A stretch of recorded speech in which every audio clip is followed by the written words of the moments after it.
എന്നിട്ട് പിന്നെയും 62 താഴോട്ടുള്ള ഒരാൾക്ക് നിങ്ങൾക്ക് തിയറി ഒന്നും കൂടെ ഒരു സ്ട്രക്ചേർഡ് ലേണിംഗിന്റെ ആവശ്യമുണ്ട്. ഇവിടെ ഓൾറെഡി അവരുടെ ഒരു നോട്ട്സ് കാണും. ഇതുവരെ നോട്ടിഫിക്കേഷൻ വന്ന എക്സാംസും നമ്മൾ ആന്റിസിപ്പേറ്റ് ചെയ്യുന്ന പ്രതീക്ഷിക്കുന്ന എക്സാംസിനെ പറ്റിയാണ് നമ്മളിപ്പം പറയാൻ പോകുന്നത്. അപ്പൊ അതിനകത്ത് തന്നെ ഏറ്റവും കൂടുതൽ ആന്റിസിപ്പേറ്റ് ചെയ്യുന്ന എല്ലാവരും കാത്തിരിക്കുന്ന എക്സാം ആണ് LSTD.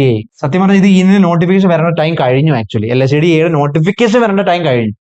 അതുകൊണ്ട് തന്നെ എപ്പോൾ വേണേൽ 2-3 മാസത്തിനകം ഇതിന് നോട്ടിഫിക്കേഷൻ വിളിക്കും. അടുത്ത വർഷം ഒരു പകുതിയോടെ എന്റെ എക്സാമും കാണും തീർച്ചയായും. കാരണം അടുത്ത വർഷം ഇതിന്റെയൊക്കെ ലിസ്റ്റ് തീരുമല്ലേ, അപ്പം എക്സാം നടത്തിയേ പറ്റത്തുള്ളൂ. ഫ്രണ്ട് ഓപ്ഷൻ, നമ്മളൊരു ബെസ്റ്റ് ഫ്രണ്ട് കൂടെ ഉണ്ടെങ്കിൽ നിങ്ങൾക്ക് 2 പേർക്കും കൂടെ ഒരു ഒറ്റ കോഴ്സ് എടുക്കാൻ പറ്റും. നിങ്ങളുടെ അടുത്ത 5 മാസത്തെ ഒരു സ്റ്റഡി പ്ലാൻ നിങ്ങൾ ഇന്ന് തന്നെ ഒന്ന് എഴുതി സെറ്റ് ഔട്ട്, ഒരു ഡയറി എടുത്തിട്ട് ഒരു 5 മാസം ഒന്ന് പ്രീ പ്ലാൻ ചെയ്യാം. Hi friends, welcome to Amaze academy. So പ്രധാനമായിട്ടും 2 കാര്യങ്ങൾ ഡിസ്കസ് ചെയ്യാനാണ് നമ്മൾ വന്നിരിക്കുന്നത്. ഒന്ന്, ഈ കഴിഞ്ഞ ജൂനിയർ ഇൻസ്ട്രക്ടർ എക്സാമിന്റെ ഒരു കട്ട് ഓഫ് അനാലിസിസും. 2, ഇനി വരാനിരിക്കുന്ന എക്സാംസ് ഏതൊക്കെയാണെന്നും അതിനകത്ത് ഏതൊക്കെയാണ് നമ്മൾ കൃത്യമായിട്ട് ഫോക്കസ് ചെയ്ത് പഠിക്കേണ്ടത്, അതിന്റെ ഒരു പ്രിപ്പറേഷൻ സ്ട്രാറ്റജിയും കൂടെ ഡിസ്കസ് ചെയ്യാനാണ് നമ്മൾ നോക്കുന്നത്. അപ്പൊ നമുക്ക് ആദ്യം ജൂനിയർ ഇൻസ്ട്രക്ടർ എക്സാമിന്റെ ഒരു സബ്ജക്ട് വൈസ് ഒരു ഡിഫിക്കൽട്ടി ലെവൽ അനാലിസിസ് നമ്മൾ ചെയ്തിട്ടുണ്ട്. അതിനകത്ത് ബിൽഡിംഗ് കൺസ്ട്രക്ഷൻ ആൻഡ് മെറ്റീരിയൽസ്, നമ്മുടെ യൂഷ്വൽ BMC സബ്ജക്ട് 30 മാർക്കിനാണ് ഇപ്രാവശ്യം സിലബസിൽ വന്നിരിക്കുന്നത്. അതുപോലെ തന്നെയാണ് എക്സാമിന് ചോദിച്ചിട്ടുള്ളത്. അത് മാത്രമേ ഉള്ളൂ ഒരു സർപ്രൈസിങ് ഫാക്ടർ ആയിട്ടുള്ളത്. അപ്പൊ അതിനകത്ത് തന്നെ ഏകദേശം ഒരു 60% ഈസി ക്വസ്റ്റ്യൻസ് ആയിരുന്നു, ഒരു 40% മോഡറേറ്റ് ആൻഡ് ടഫ് എന്നുള്ള ലെവലാണ് വന്നിരിക്കുന്നത്. ബാക്കി സബ്ജക്ട്സ് എല്ലാം തന്നെ ഇപ്പൊ പബ്ലിക് ഹെൽത്ത് ആൻഡ് സാനിറ്റേഷൻ എന്ന് പറയുന്നത് എൻവയോൺമെന്റിലെ ഒരു ടോപ്പിക്കാണ്. RCC, steel, especially structural subjects വളരെ എളുപ്പമായിരുന്നു. പിന്നെ ബിൽഡിംഗ് പ്ലാനിങ്ങിന്ന് ഒരു 4 ചോദ്യങ്ങൾ കുറച്ച് ആയിരുന്നു. അതിനകത്ത് തന്നെ രണ്ടുമായിട്ടാണ് നമ്മൾ തിരിച്ചിരിക്കുന്നത്. പിന്നെ ഹൈഡ്രോളജി, ഇറിഗേഷൻ ഒക്കെ ഈസി ആയിരുന്നു, സർവേ ഈസി ആയിരുന്നു, എസ്റ്റിമേഷൻ ഈസി ആയിരുന്നു, ട്രാൻസ്പോർട്ടേഷൻ ഈസി ആയിരുന്നു, എഞ്ചിനീയറിംഗ് മെക്കാനിക്സ് ഈസി ആയിരുന്നു. ഓക്കെ, അപ്പൊ അതിനകത്ത് തന്നെ ഒരു കൃത്യമായിട്ടൊരു അനാലിസിസ് ചെയ്ത സമയത്ത് നമുക്ക് ഏകദേശം ഒരു 80 ക്വസ്റ്റ്യൻസ് ഈസി ആയിട്ടാണ് നമ്മൾ ക്ലാസിഫൈ ചെയ്തിരിക്കുന്നത്. 15 ക്വസ്റ്റ്യൻസ് മോഡറേറ്റും ആൻഡ് 5 ക്വസ്റ്റ്യൻസ് ആണ് ടഫ് ആയിട്ട് വന്നിരിക്കുന്നത്. അപ്പൊ ഇവിടെ തന്നെ നിങ്ങൾക്ക് നിങ്ങളുടെ ഒരു പൊസിഷൻ നിങ്ങൾക്ക് മനസ്സിലാവാൻ സാധിക്കും, നിങ്ങൾ എവിടെയാണ് ഇപ്പൊ നിൽക്കുന്നതെന്നുള്ളത്. കാരണം നമ്മൾ 18 അടുപ്പിച്ച് വരുന്ന ഒരു സ്കോറിനനുസരിച്ചായിരിക്കും നമുക്ക് കട്ട് ഓഫ് എന്ന് പറയുന്നത് നമ്മൾ ഒരുപാട് കാര്യങ്ങളെ ഡിപ്പെൻഡ് ചെയ്യും. എന്നാൽ നിങ്ങളുടെ പെർഫോമൻസ് എങ്ങനെ ഉണ്ടായിരുന്നു എന്നുള്ളതും ഈ എക്സാം ഡിമാൻഡ് ചെയ്തതിന്റെ അത്രയും നിങ്ങൾ പെർഫോം ചെയ്തിട്ടുണ്ടോ എന്ന് അനലൈസ് ചെയ്യുക. അതിന് വേണ്ടിയിട്ട് നമ്മൾ കൃത്യമായിട്ട് നമുക്ക് കിട്ടിയ ഡാറ്റാബേസിൽ നിന്ന് ഇപ്പൊ ഇതുവരെ എഴുതിയ സ്റ്റുഡൻസിന്റെ ഒരു ഫീഡ്ബാക്കിൽ നിന്നും നമ്മുടെ ഇവിടുത്തെ ഫാക്കൽറ്റീസും കൂടെ 2 കാര്യം കൂടെ അനലൈസ് ചെയ്തിട്ടാണ് ഈ ഒരു റിസൾട്ട് നമ്മൾ പറയുന്നത്. ഒന്നാമത്, ഒരു 81 ആൻഡ് അബോവ് മാർക്സ് സ്കോർ ചെയ്ത സ്റ്റുഡൻസിന് അത്യാവശ്യം നല്ല എക്സലന്റ് ആയിട്ടുള്ള ഒരു പെർഫോമൻസ് ആണ്. നിങ്ങൾക്ക് ആശ്വസിക്കാം, നല്ല അത്യാവശ്യം നിങ്ങളൊരു ഡ്രൈവിംഗ് സീറ്റിലാണ് ഇരിക്കുന്നത്. എന്നാൽ ഒരു 76 to 80 മാർക്സ് വരുന്ന ഒരു സ്റ്റുഡന്റിന് അത്യാവശ്യം നിങ്ങളുടെയും പെർഫോമൻസ് നല്ലത് തന്നെയായിരുന്നു. ഇവിടെയാണ് നമുക്ക് നമ്മളിപ്പോ 70 to 75 മാർക്ക് സ്കോർ ചെയ്യുന്ന ആൾക്കാർക്കും അത്യാവശ്യം ഒരു സാറ്റിസ്ഫാക്ടറി പെർഫോമൻസ് ആണ് ഈ ഒരു എക്സാമിന്. പക്ഷെ ജൂനിയർ ഇൻസ്ട്രക്ടറിന്റെ ഈ ഒരു എക്സാമിന്റെ ഒരു പ്രത്യേകത, നമ്മളെ ബാക്കി കമ്പയർഡ് ടു ഗ്രേഡ് 2, ഗ്രേഡ് 3 അല്ലെങ്കിൽ ഗ്രേഡ് 1 എക്സാംസിന്റെ അത്രയും ഒരു വേക്കൻസീസ് റിപ്പോർട്ടഡ് ആവാൻ ചാൻസ് ഇല്ല. ഓക്കെ, അതുകൊണ്ട് തന്നെ ഒരുപാട് പേരൊന്നും ലിസ്റ്റിനകത്ത് വരത്തില്ല. അത് ഒന്നാമത്തെ കാര്യം. അപ്പം അത് കാരണം ചിലപ്പോൾ ഒരു ഹൈ കട്ട് ഓഫ് വരാം. അപ്പൊ ആ ഒരു സെൻസിൽ നോക്കുമ്പോൾ 70 to 75 ഉള്ളവര് ഒരു ഡേഞ്ചർ സോണിലാണ് എന്നാണ് നമ്മൾ മനസ്സിലാക്കുന്നത്. അതേസമയം 76 to 80 ആ ഒരു റേഞ്ചും അത്യാവശ്യം നല്ല ഒരു സ്കോറാണ്. എന്നാൽ ഞാൻ എപ്പോഴും എല്ലാ വീഡിയോയിലും പറയുന്നൊരു കാര്യമുണ്ട്, നമ്മുടെ വീട്ടില് ഈ PSCയുടെ അഡ്വൈസ് വരുന്നവരെ നമ്മൾ കാത്തിരിക്കണം, അല്ലെ? കാത്തിരുന്ന് അതിനുവേണ്ടി പഠിക്കുക എന്നുള്ളതാണ്. അല്ലാതെ നമ്മളിപ്പോ ഒരു എക്സാമിന് പ്രിപ്പയർ ചെയ്ത് നല്ലപോലെ കിട്ടിയപ്പോ ഈവൻ 81 ആൻഡ് എബവ് സ്കോർ ചെയ്തവരോട് പോലും ഞാൻ പറയുന്നത് ഓക്കെ സ്കോർ നല്ല മാർക്ക് ഉണ്ടെന്ന് പറഞ്ഞിട്ട് ആശ്രയിച്ചിരിക്കാന്നല്ല, അല്ലെ? നമ്മൾ കൺസിസ്റ്റന്റ് ആയിട്ട് വർക്ക് ചെയ്യുക എന്നുള്ളത്. കാരണം നമുക്ക് അറിഞ്ഞൂടാ വാട്ട് വിൽ ഹാപ്പൻ നെക്സ്റ്റ്, എന്ത് വേണമെങ്കിലും സംഭവിക്കാം, അല്ലെ? ചിലപ്പോൾ ഈ ലിസ്റ്റ് നീണ്ടുപോവാം. നമുക്ക് അത് ഒന്നും അറിയാത്തൊരു സിറ്റുവേഷനിൽ നമ്മൾ ഒരിക്കലും റിലാക്സ് ചെയ്തിരിക്കരുത്. ഇപ്പോൾ എനിക്ക് എസ്പെഷ്യലി 76 to 80 അല്ലെങ്കിൽ 70 to 75 ഒരു 70 to 80 മാർക്സ് സ്കോർ ചെയ്തവരോട് പറയാനുള്ളത്, നിങ്ങളുടെ ഈ ഒരു കൺസിസ്റ്റൻസി, ഇപ്പൊ നിങ്ങളുടെ ബേസ് എല്ലാം സെറ്റാണ്. നിങ്ങളുടെ only thing നെക്സ്റ്റ് എക്സാം വരുന്ന സമയത്ത് നിങ്ങൾ ആ ടോപ്പ് റാങ്കിന്റെ ആ ഒരു കാറ്റഗറിയിലോട്ട് വരണം എന്നുള്ളതാണ് നിങ്ങൾ നോട്ട് ചെയ്യേണ്ടത്. അപ്പൊ അതിനുവേണ്ടി നിങ്ങൾക്ക് എന്തൊക്കെ ചെയ്യാം? റിവിഷൻ ത്രൂ ക്വസ്റ്റ്യൻസ്, പ്രധാനമായിട്ടും റാങ്ക് മേക്കിംഗ് ക്വസ്റ്റ്യൻസ് കൂടുതലായിട്ടും ചെയ്യാൻ നിങ്ങൾ ശ്രമിക്കുക. എസ്പെഷ്യലി ഒരു 76 to 80 സ്കോർ ചെയ്ത സ്റ്റുഡൻസ് കുറച്ചുകൂടെ റാങ്ക് മേക്കിംഗ് ക്വസ്റ്റ്യൻസ് ഒക്കെ സ്റ്റേറ്റ്മെന്റ് ലെവൽ ക്വസ്റ്റ്യൻസ് വർക്ക്ഔട്ട് ചെയ്യുക. ESE ഗേറ്റിന്റെ ഒക്കെ കുറച്ചുകൂടെ നല്ല ചോദ്യങ്ങൾ വർക്ക്ഔട്ട് ചെയ്യുമ്പോൾ നിങ്ങൾക്ക് കുറച്ചുകൂടെ നോളജ് കിട്ടും. ഓക്കെ, അതേസമയത്ത് 70 to 75 മാർക്ക് സ്കോർ ചെയ്ത ഒരാൾക്ക് അതിന്റെ കൂടെ ഒന്നും കൂടെ ഒരു ഫുൾ റിവിഷന്റെ ആവശ്യമുണ്ട്. അപ്പൊ ഞാൻ റിക്വസ്റ്റ് ചെയ്യുന്നത് നിങ്ങളോട് LTQ ലേൺ ത്രൂ ക്വസ്റ്റ്യൻസ്. നിങ്ങൾ തിയറി ഇനിയും ഒരുപാട് വായിച്ച സമയം കളയണ്ട. നിങ്ങൾ ഒരു വട്ടം കൂടെ തിയറി ഒന്ന് പഠിച്ചിട്ട് റിവൈസ് ചെയ്തിട്ട് മാക്സിമം ക്വസ്റ്റ്യൻസിലൂടെ ലേൺ ചെയ്യുക. അപ്പം നിങ്ങളുടെ ഒരു പ്രധാന ഒരു എയിം എന്ന് പറഞ്ഞാൽ എവിടെ നിന്നൊക്കെ ക്വസ്റ്റ്യൻസ് കളക്ട് ചെയ്യാവോ കളക്ട് ചെയ്തിട്ട് മാക്സിമം അത് വർക്ക്ഔട്ട് ചെയ്യുക എന്നുള്ളതാണ്. ഇപ്പൊ നമ്മുടെ തന്നെ അമേസ് അക്കാഡമിയുടെ ഒരു കോഴ്സ് ഉണ്ട്, ലേൺ ത്രൂ ക്വസ്റ്റ്യൻസ് എന്ന് പറഞ്ഞു.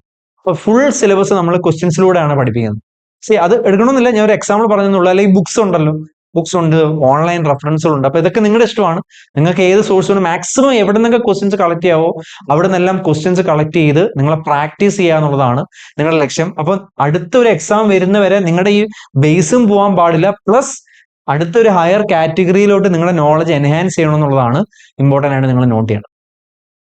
ഇനി അവിടെ 66 to 70 മാർക്സ് സ്കോർ ചെയ്ത ഒരാൾക്ക് തീർച്ചയായിട്ടും അവർക്കും അവർ നല്ലപോലെ പഠിച്ച ആളാണ്, പക്ഷെ പറഞ്ഞ പോലെ ഒരു ടോപ്പ് റാങ്കിലോട്ട് എത്താൻ പറ്റുന്നില്ല അല്ലെ. ഏകദേശം ഒരു കാറ്റഗറിനകത്ത് തന്നെ സ്റ്റക്കപ്പ് ആവുന്ന ഒരു റേഞ്ച് ആണ് ഈ എക്സാമിൽ 66 to 70 മാർക്സ് സ്കോർ ചെയ്ത ഒരാൾ. അപ്പൊ അവരെ സംബന്ധിച്ച് വീണ്ടും LTQ എന്തായാലും വേണം, ക്വസ്റ്റ്യൻസിലൂടെ പഠിക്കണം. പക്ഷെ തിയറി ഒരു വട്ടം കൂടെ നല്ല പോലെ, ഞാൻ വൺ ടൈം തിയറി എന്ന് പറയുമ്പോൾ വീണ്ടും ഇത്രയും സബ്ജക്റ്റ് നല്ല പോലെ ഓരോ ചാപ്റ്റർ വൈസും പഠിക്കണം എന്നുള്ളതാണ്. ഓക്കെ, അപ്പൊ അത് തീർച്ചയായിട്ടും റിക്വയർഡ് ആയിട്ടുണ്ട് 66 to 70. എന്നിട്ട് പിന്നെയും 60 to താഴോട്ടുള്ള ഒരാൾക്ക് നിങ്ങൾക്ക് തിയറി ഒന്നും കൂടെ ഒരു സ്ട്രക്ചേർഡ് ലേണിംഗിന്റെ ആവശ്യമുണ്ട്. ഇവിടെ ഓൾറെഡി അവരുടെ ഒരു നോട്ട്സ് കാണും.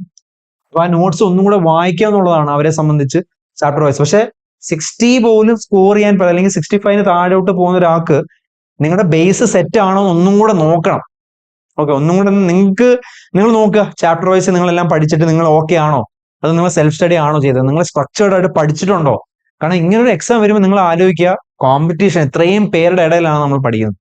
ബാക്കിയുള്ളവർ നല്ലപോലെ സ്ട്രക്ചേർഡ് ആയിട്ട് പഠിക്കുമ്പോൾ നമ്മൾ മാത്രം ബാക്കൗട്ട് ആയി പോകാൻ പാടില്ല. ഇതൊരു കോമ്പറ്റേറ്റീവ് എക്സാം ആണ്, പ്രധാനമായിട്ടും നമ്മൾ അത് മനസ്സിലാക്കും. ഓക്കെ, നമ്മുടെ ചുറ്റുമുള്ള കോമ്പറ്റീഷൻ എത്രത്തോളം ഹൈ ആണ്, ഹെവി ആണെന്നുള്ളത് നിങ്ങൾ മനസ്സിലാക്കുക. അപ്പൊ പണ്ടത്തെ ഒരു സിസ്റ്റം വെച്ചിട്ട് അത്യാവശ്യം 60-65 മാർക്ക് കിട്ടുന്നവർക്ക് ജോലി കിട്ടുമായിരുന്നു, അല്ലെ അറ്റ്ലീസ്റ്റ് ലിസ്റ്റിലെങ്കിലും കയറും. ഇപ്പൊ ലിസ്റ്റിൽ പോലും കയറാൻ പറ്റാത്തൊരു അവസ്ഥയാണ് ഇപ്പോൾ. അപ്പൊ നിങ്ങളത് സീരിയസ് ആയിട്ട് തന്നെ എടുക്കുക. പഠിക്കുന്ന സമയത്ത് 1-1.5 വർഷം ഇതിനുവേണ്ടി മാറ്റി വെച്ച് പഠിക്കുമ്പോൾ അത് സ്ട്രക്ചേർഡ് ആയിട്ട് പഠിക്കുക. ഞാൻ എപ്പോഴും യൂസ് ചെയ്യുന്ന വാക്കാണ് സ്ട്രക്ചേർഡ് ലേണിംഗ്. അപ്പൊ ലേണിംഗ് സ്ട്രക്ചേർഡ് ആക്കുക എന്നുള്ളതാണ് ബാക്കിയുള്ളത്. പിന്നെ 60 and below നിങ്ങൾ തീർച്ചയായിട്ടും ഒരു ഡൗട്ടും വേണ്ട, നിങ്ങൾ ആദ്യം തൊട്ട് തന്നെ ഫ്രം ബിഗിനിങ്. അപ്പൊ നിങ്ങളൊരു ബിഗിനർ ആയിട്ടാണ് നമ്മൾ കാണുന്നത്.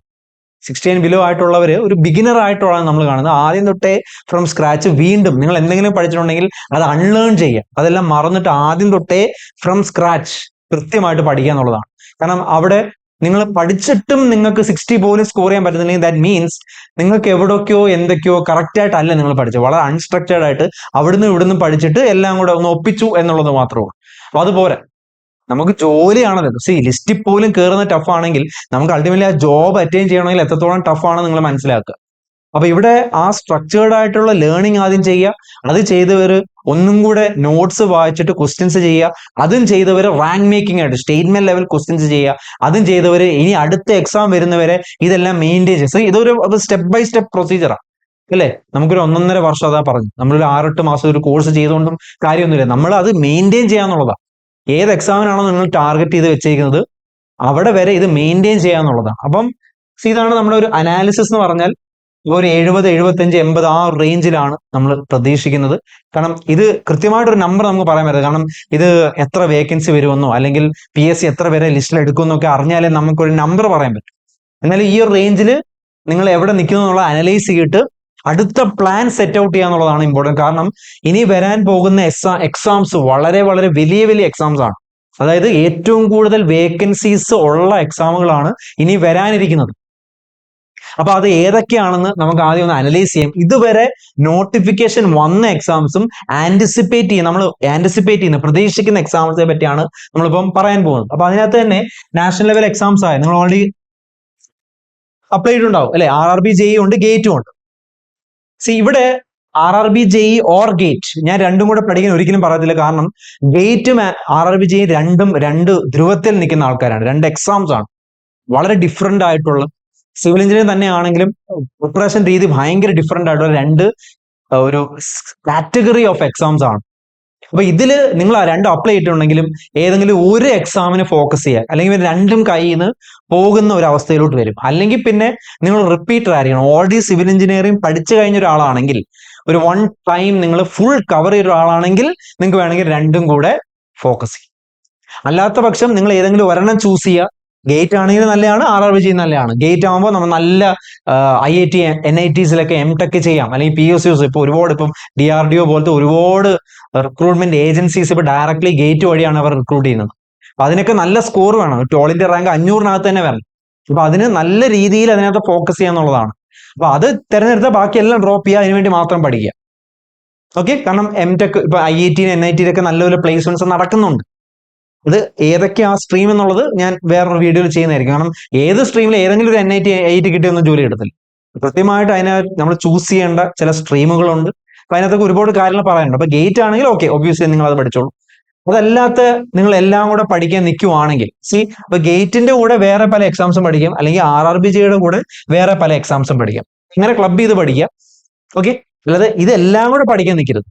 ഓക്കെ, ഇപ്പൊ ഫോർ എക്സാമ്പിൾ നിങ്ങൾ RRB JEE ഗേറ്റോ ഇതിൽ ഏതെങ്കിലും ഒരെണ്ണം ചൂസ് ചെയ്യുന്ന വെച്ചോ, അതിന്റെ കൂടെ ഒബ്വിയസ്ലി പഠിക്കാൻ പറ്റുന്ന എക്സാംസ് ആണ് ബാക്കിയുള്ളത്. ഫോർ എക്സാമ്പിൾ ഗ്രേഡ് 2 എക്സാം വരാൻ പോകുന്ന എക്സാമുകളിൽ ഏറ്റവും കൂടുതൽ വേക്കൻസി വരാൻ പോകുന്ന ഒരു പോസ്റ്റാണ് grade 2 PWD irrigation. Already notification വന്നതാണ്.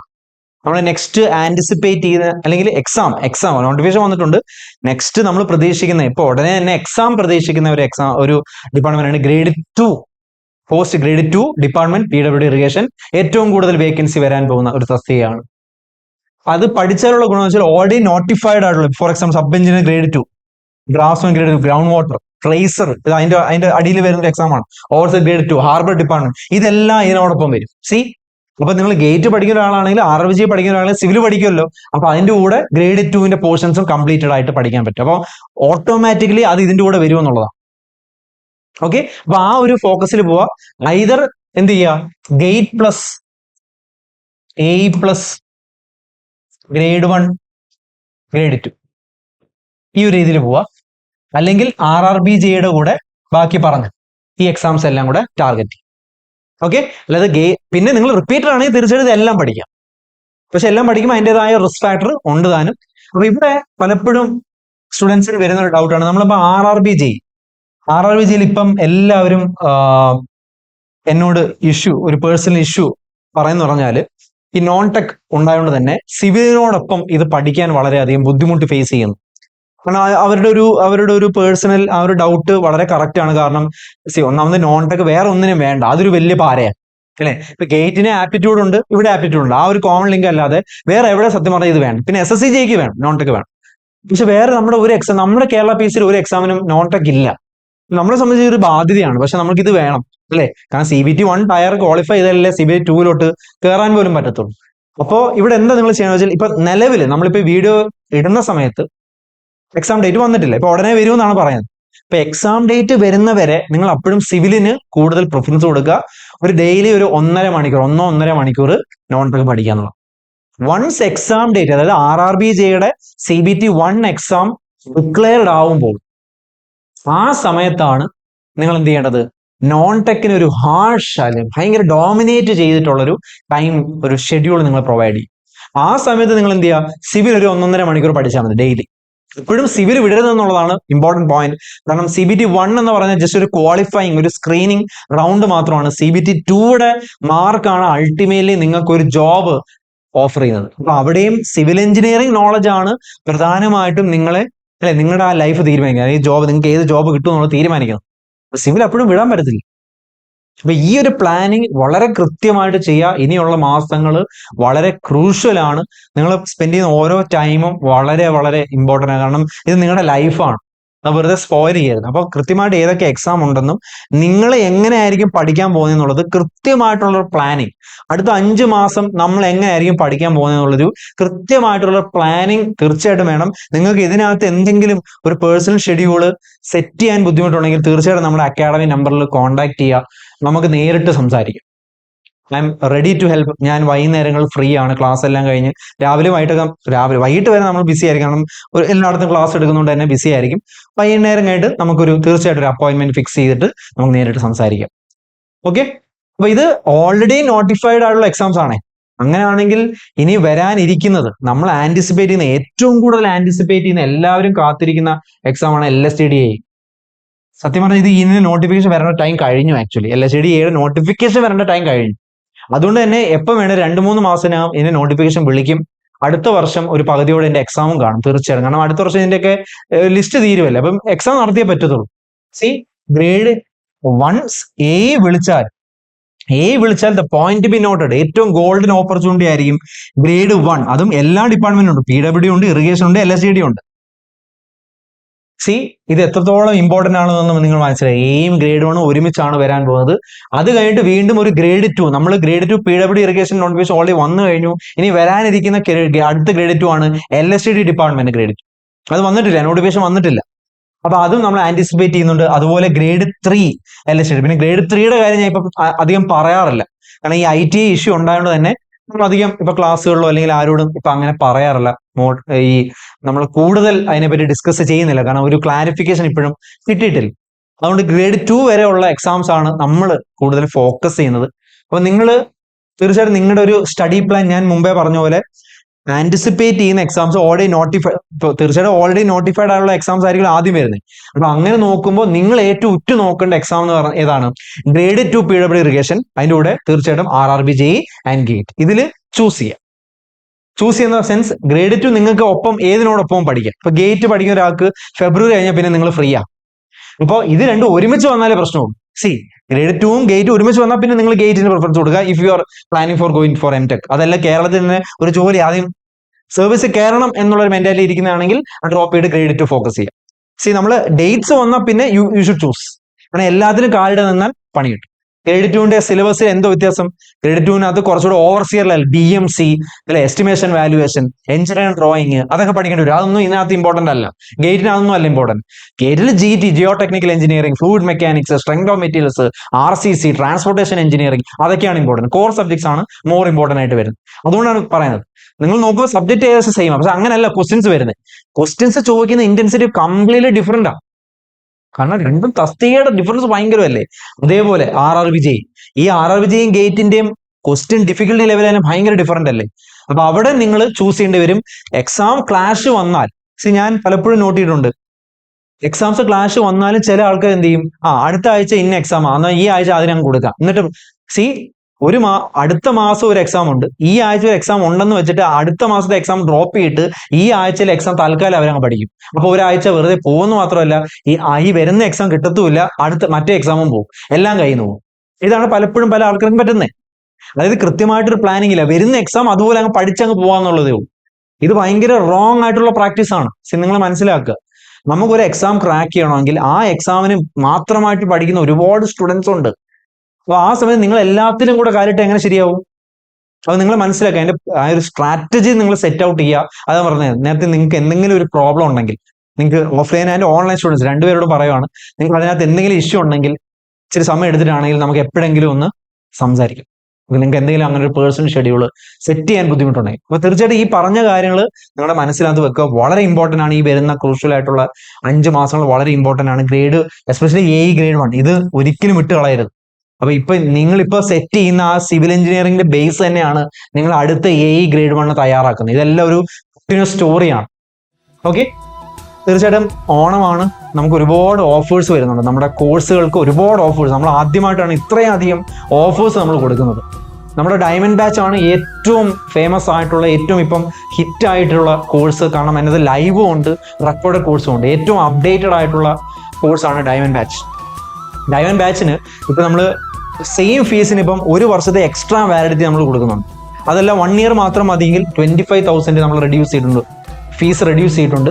അതുമാത്രമല്ല ഫ്രണ്ട് ഓപ്ഷൻ, നമ്മളൊരു ബെസ്റ്റ് ഫ്രണ്ട് കൂടെ ഉണ്ടെങ്കിൽ നിങ്ങൾക്ക് 2 പേർക്കും കൂടെ ഒരു ഒറ്റ കോഴ്സ് എടുക്കാൻ പറ്റും. അങ്ങനെ ഒരു ഓപ്ഷൻ നമ്മൾ കൊടുക്കുന്നുണ്ട്. സോ ദാറ്റ് നിങ്ങൾക്ക് പകുതി ഫീസിൽ പഠിക്കാൻ സാധിക്കും. അപ്പോൾ 25,000-ൽ നിങ്ങൾക്ക് 2 പേർക്കും പഠിക്കാൻ പറ്റും, 2 സ്റ്റുഡൻസിന് പഠിക്കാൻ പറ്റും. അപ്പം നിങ്ങൾക്ക് ഹാഫ് ഫീസേ ആവുന്നുള്ളൂ. ഇതൊക്കെ ആദ്യമായിട്ടാണ് നമ്മൾ ഇങ്ങനെ ഒരു ഇനിഷ്യേറ്റീവ്. ഇതിനെപ്പറ്റി എന്തെങ്കിലും അറിയണമെങ്കിൽ നമ്മുടെ കോർഡിനേറ്റേഴ്സിനോട് വിളിക്കുക. അതല്ല, ഞാൻ നേരത്തെ പറഞ്ഞ ചിലർക്ക് ഇത്രയും ഒന്നും ഓൾറെഡി അവരുടെ അത്യാവശ്യം നോട്ട്സ് ഒക്കെ ഉണ്ട്, അപ്പോൾ അത്ര ഒരു വലിയ കോഴ്സ് ഒന്നും അവർക്ക് വേണം. അപ്പോൾ അവർക്ക് വേണ്ടിയിട്ടാണ് നമ്മൾ പ്രീമിയം കോഴ്സ് ചെയ്യുന്നത്, റെക്കോർഡഡ് വീഡിയോസ്. അപ്പോൾ അതിനകത്ത് എന്താ, നമ്മളിപ്പോൾ 50% ഡിസ്കൗണ്ട് ഉണ്ട്. 1 ഇയർ 18K ആയിട്ടുള്ള കോഴ്സ് നമ്മളിപ്പോൾ എന്ത് ചെയ്യുന്നു, 9K വെറും 9,000 റുപ്പീസിന് 1 ഇയർ ഫുൾ പാക്കേജ് കൊടുക്കുന്നുണ്ട്. അതിൽ നിങ്ങൾ 18K റെഡി ആണെങ്കിൽ 2 ഇയേഴ്സ് ആ പാക്കേജ് കിട്ടുന്നുണ്ട്. അപ്പോൾ അത് എയ്ക്കും ഉണ്ട്, പിന്നെ ജെയ്ക്കും ഉണ്ട്. ജെയ്ക്ക് ഫീസ് തീർച്ചയായിട്ടും കുറവാണ്. ഗ്രേഡ് 1 മാത്രം ഡിപ്ലോമ സ്റ്റുഡൻസിൽ നിങ്ങൾക്ക് ജെയ് ആണ് എടുക്കേണ്ടത്. നിങ്ങൾക്ക് ജെയ്യുടെ ഡയമണ്ടും ഉണ്ട്, ജെയ്യുടെ പ്രീമിയം ഉണ്ട്.